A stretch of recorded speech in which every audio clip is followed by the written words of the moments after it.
Hi, I'm Patrick Boyle, the senior staff writer at AAMC News. I've been a journalist for half a century, and at AAMC, I write about any issue that comes up in medical education, medical care, or medical research. I've tended to focus on research and data and also on children and families. Well, thank you so much, Patrick, for joining us on today's episode of Ask an Expert, where we ask people around our community their questions for you. So let's jump right in. When did you fall in love with journalism slash AKA the First Amendment, and how did that inspire you to get into writing? Aaron, I always wanted to make a difference. Early on, I wanted to be a difference maker as a kid. I figured I was going to do that by becoming a lawyer or becoming president. Okay. Full disclosure, I did neither one. But I also, at the same time, loved stories, storytelling, and reading. And I started to just fall in love with writing at a pretty early age in middle school. Was encouraged by teachers. I can tell you, my first writing award was in middle school, and I won an award for filling in the speech bubbles on a cartoon about a fish. And so I got Wonderful. this. I got a fish tank and all this stuff, and I thought, wow, you can make a living at this. So I went on though to join the newspapers in high school and college, and I really felt inspired by how reporters could make a difference. I grew up during Awesome. a time of the Watergate scandal, all the President's Men, the books and the Mm, movies, and I was very much influenced by reporters changing their world. I had some fortunate experiences early in my career where some things I did both in college and in the professional level had made it created some small changes in people's lives, made people's lives better. So I decided that journalism was the way to go. It was fun. I could tell stories, and if I were lucky, I helped people. awesome. Awesome. That's an amazing story, Patrick, and congratulations on that award. That's truly it's the creative mind at that age. We don't really know, it's just we're having fun, and you had Yeah, fun, and ultimately you realize, hey, this is something fun that I could do for my career. right. Within that pathway, um, every career has its challenges, right? So what are some of the challenges or opportunities that came with writing about medical education for AAMC compared to when you worked at the newspaper? um, and what are the things that you've enjoyed the most, in getting over those challenges? Right. I think the biggest challenge is that in any conversation I'm in, I am by far the stupidest person in the conversation. In other words, Okay. I talk to people because of who we cover and who we talk to. Everybody knows more than me about medicine and about science and about research. So, and there's a lot of very dense scientific information that as a journalist you have to understand, even though we don't write in that way. So, being able to understand that well enough and then kind of convert it to regular language for regular people like me is a really big challenge.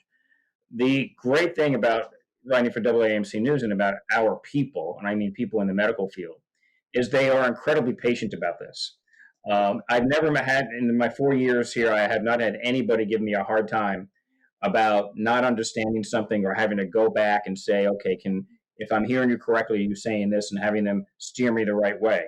And that's unusual. I've been snapped at by many people in my life as a journalist who felt I didn't know what I was doing. I didn't understand them. I'm taking their time. But the physicians and the administrators and the scientists I've talked to, including people really at the top of their field, have been incredibly patient and have explained things to me really well. We have subject matter experts here at AAMC who review my articles. So it's a joy working with them, and they very gently steer me in the right direction. Awesome. You mentioned one of the in what you said. You mentioned patience that you have been graced in asking your various questions. In a recent article that you posted, you talked about some of the challenges that campuses are facing right now with Right. students and the First Amendment and being open to dialogue. What do you think educators and in these fields can do to extend those graces of patience to the students to allow them to have more open-ended conversation? Yeah, I think the thing they have to do is try to, I hate to use the word educate people, but let's say this, instill the value of not just free speech, because everybody loves free speech when they're the ones talking, but it's really about tolerant listening. Right now, we do have a culture where people are very impatient with each other. You've mentioned patience.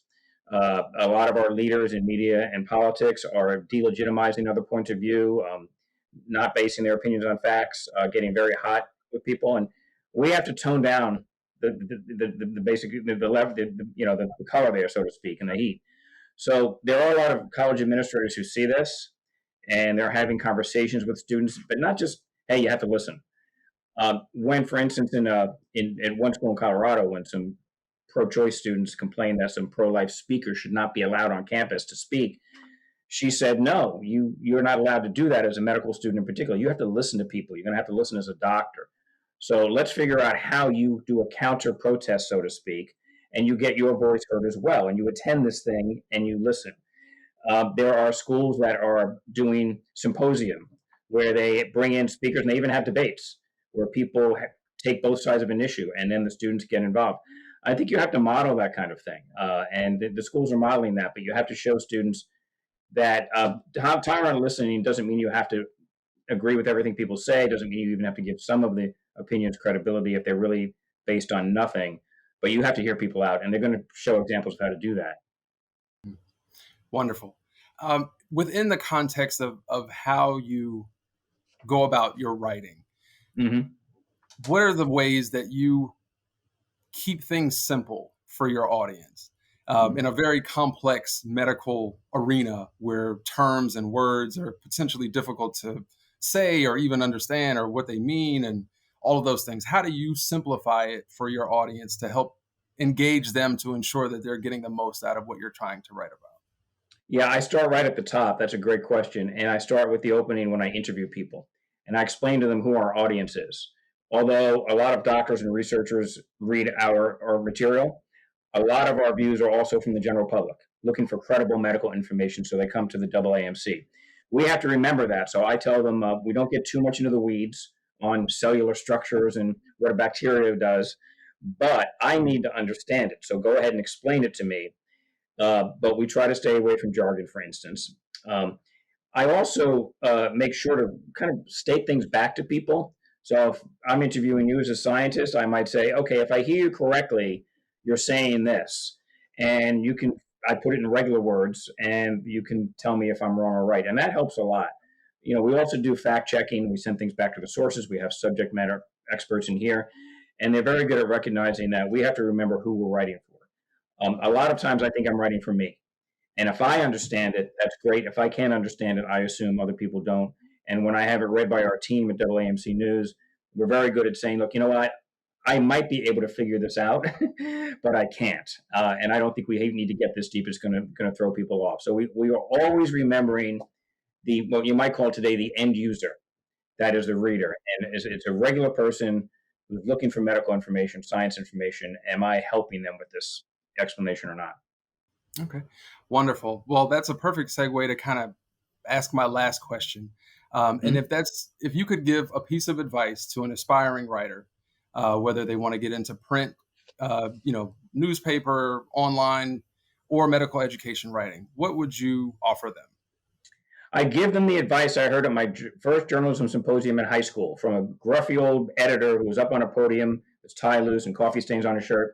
And he said, read everything you can get your hands on. I don't care if it's a menu. I don't care if it's a flyer somebody gave you. I don't care if it's a novel that you don't like and somebody handed it to you. There's a couple of reasons for this. One, as a journalist, you want to expand your cultural literacy. You just want to know a little bit about a lot of things: sports, medicine, science, history.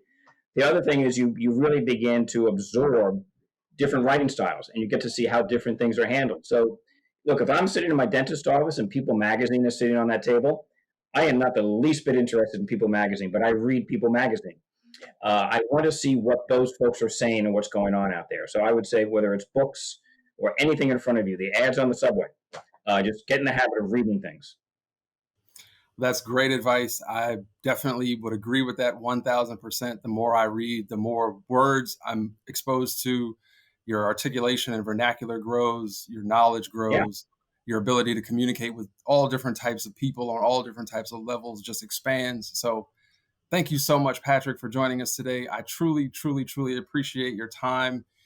Patrick Boyle is our staff writer for AAMC News. And if you are a part of our community and have a question for our next expert, be sure to follow us on at AAMC Today on X, formerly known as Twitter or Instagram. And you can also join our community at communities.aamc.org. Join us for the next episode of Ask an Expert. Thanks so much. Thank you.